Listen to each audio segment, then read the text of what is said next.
Giorgio de Chirico. Bivolas, 1888, de Rome, 1978. Giorgio de Chirico is best remembered for his ability to make the viewer take a fresh and disturbing look at the familiar. Instead of people, he painted tailors' dummies, faceless statues, and silhouetted figures, placing them in harshly lit, unnervingly empty streets. His early art education took place in Athens and Florence. In 1906, he went to the Munich Academy, where he was influenced by the philosopher Nietzsche and the paintings of Swiss symbolist Arnold Böcklin. After moving to Paris in 1911, de Chirico met Picasso and the poet and art critic Apollinaire, who supported his work. De Chirico's paintings had a powerful effect on writers and artists who were later to become, like himself, key figures in the Surrealist movement. From 1910 to 1920, he shared Surrealism's passion for the city as an eerie but seductive labyrinth. But de Chirico was increasingly drawn to classical painting, and his former fellow Surrealists criticized his later work as conventional and slick. Lifeline. 1888, born in Greece of Italian parents, 1910 moves to Florence and produces the first of his town square paintings. 1911 moves to Paris. 1915 returns to Italy, where he is conscripted into the army. 1917 launches metaphysical painting as a movement with futurist artist Carlo Cara. 1978 dies in Rome, aged 90. The mystery and melancholy of a street. De Chirico was a master at giving an everyday scene. Here a row of shops close for the day as shadows lengthen and people go home, an unsettling twist. 1914, oil on canvas, 87 by 71 centimeters, private collection. Closer look. Contrast extremes of light and shade and steep perspective make a commonplace street look disturbing. Shadows on the face of it, just a child rolling her hoop on the way home. The silhouetted girl is destined to cross paths with the looming shadow at the end of the otherwise empty street. Old horses near a lake. In his later works, de Chirico abandoned experimental art and returned to a more mainstream style. He painted a series of horses on beaches amid classical ruins. See 20th century, oil on canvas, 40 by 50 centimeters, private collection. André Masson. B. Balleny, 1896. De Paris, 1987. After being seriously wounded in the World War I, André Masson was left emotionally scarred, suffering insomnia and nightmares, and subject to fits of rage and violent emotional states. In 1924, he met André Breton, and became closely involved with the Surrealist movement. He evolved automatic drawing as a means of working beyond conscious control, and in paintings he used sand and oil to create random shapes to stimulate his imagination. In 1929, he fell out with Breton and left the Surrealist group, although their friendship was revived in 1936. In 1941, he took refuge from World War II in the U.S. Upon arrival in New York, 5 of his drawings were destroyed because customs deemed them pornographic. Antilles made during Masson's stay in America between 1941 and 1945, the figure merging into the vibrant, energized background was inspired by women in Martinique, which he visited on his way to the U.S. His paintings had an important influence on abstract expressionism. 1943, oil, tempera, and sand on canvas, 128 by 84 centimeters, Musée Cantini, Marseille, France. The earth part dream and part fantasy, this oil and sand-inspired work is an erotic reflection coupled with violence, as the red claw attacks the breast. 1939, sand and oil on plywood, 43 by 53 centimeters, Pompidou Center, Paris, France. Salvador Dali. B. Figueres, Catalonia, 1904, D. Figueres, 1989. With his hyperrealist style, dreamlike landscapes, and eccentric public persona, Salvador Dali has remained the best known of the Surrealist artists. As a child, he was precocious, but given to violent, hysterical outbursts, a subject he explored in his later works. Dali moved to Paris in 1929 and became actively involved with the Surrealist group. He was deeply influenced by André Breton's writings on the work of Sigmund Freud, the father of psychoanalysis, and his work on the unconscious. He sought to tap into a seemingly limitless source of fantastic and dreamlike imagery, which he believed would revolutionize modern life. He invented a means of generating images that he called paranoiac critical activity, which involved staring intensely at one set of objects until he could see others.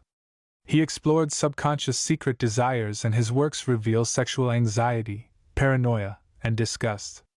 His best work was produced before 1939, when he was expelled from the Surrealist group because of his support for Franco after the Spanish Civil War, but he continued to work in a surrealist manner.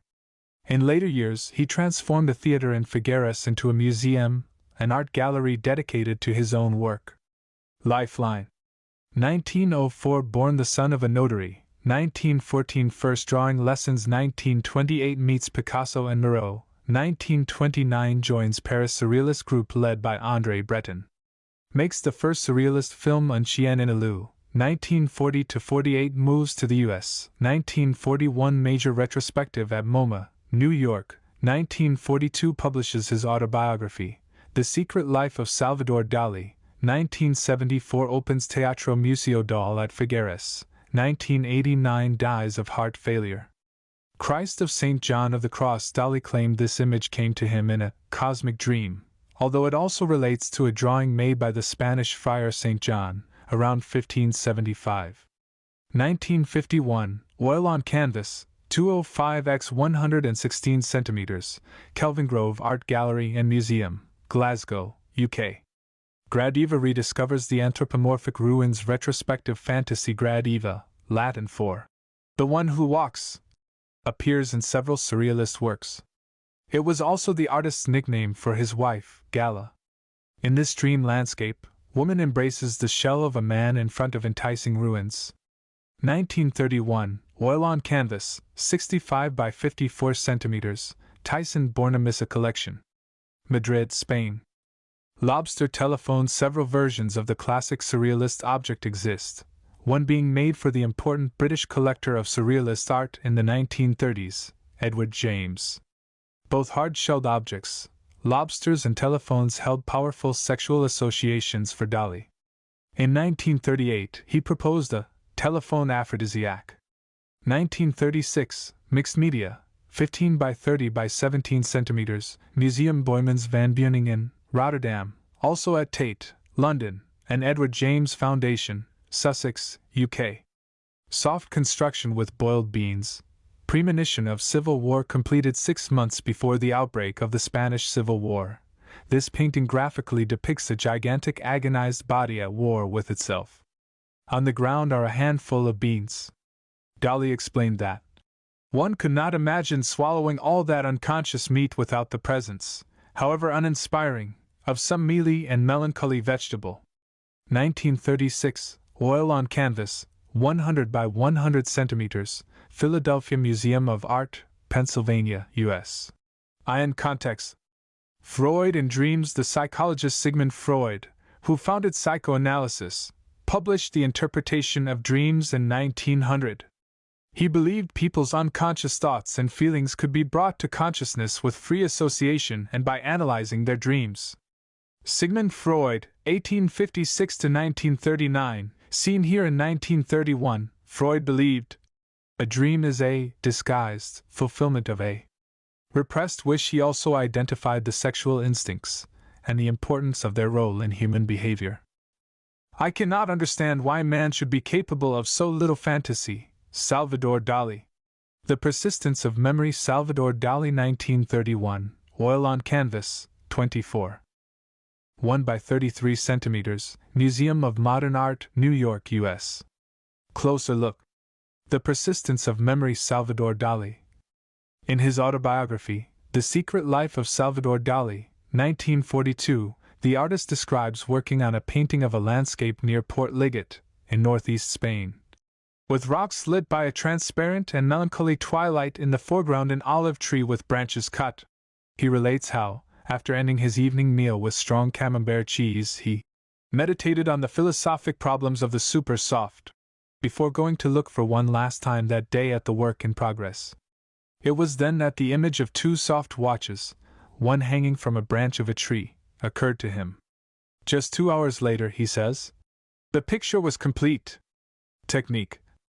Dali brought his fantasies and visions to life with a meticulous painting technique and attention to detail. He described the results as hand-painted dream photographs. He was indebted to the traditional techniques of earlier times, especially the skills of early Flemish and Venetian painting. It is thought that he used fine sable brushes and a jeweler's glass for close work, and built up the layers of paint gradually.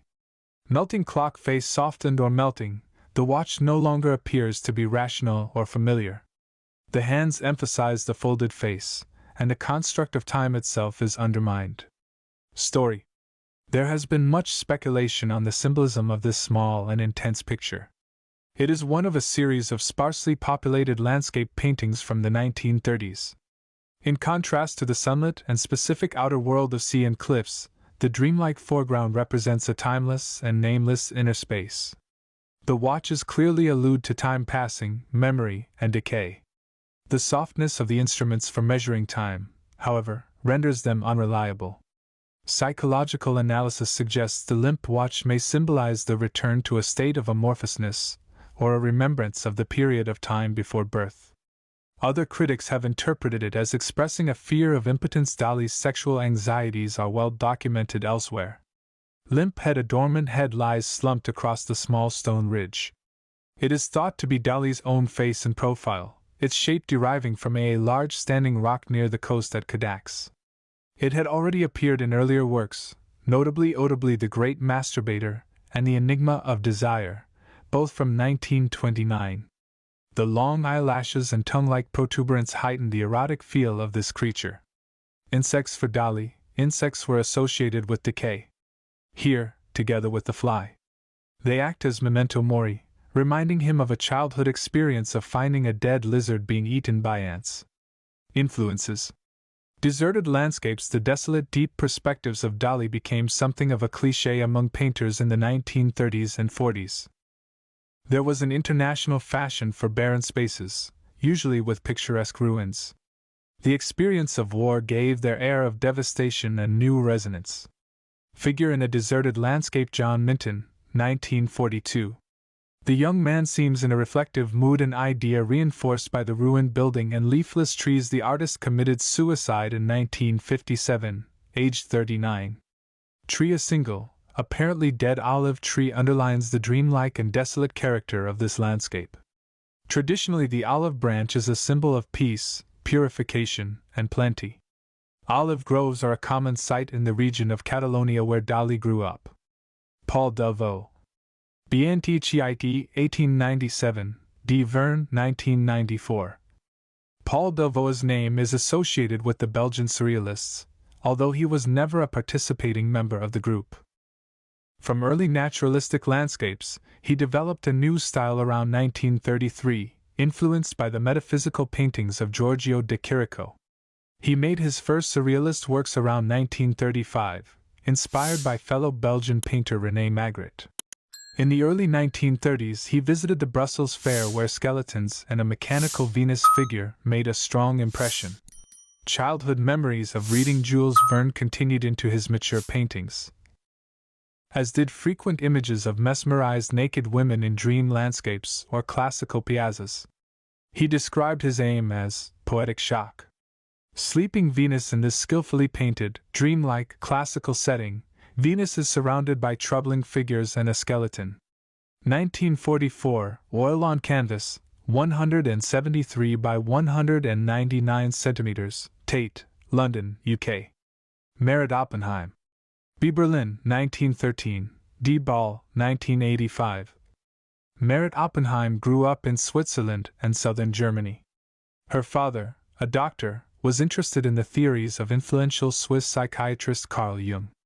In 1932, she went to Paris to study art, meeting André Breton and many other established surrealists. A free spirit, she modeled for Man Ray, and, encouraged by Giacometti, made her first sculpture. Everyday objects were a feature of surrealist art of the time, often used in combinations that confounded logic or suggested unconscious or poetic connections. In 1936, Oppenheim made her best-known work, the fur-covered cup, saucer, and spoon. Object. Oppenheim was inspired by Picasso, who commented that one could cover just about anything with fur. The work is also called Luncheon in Fur.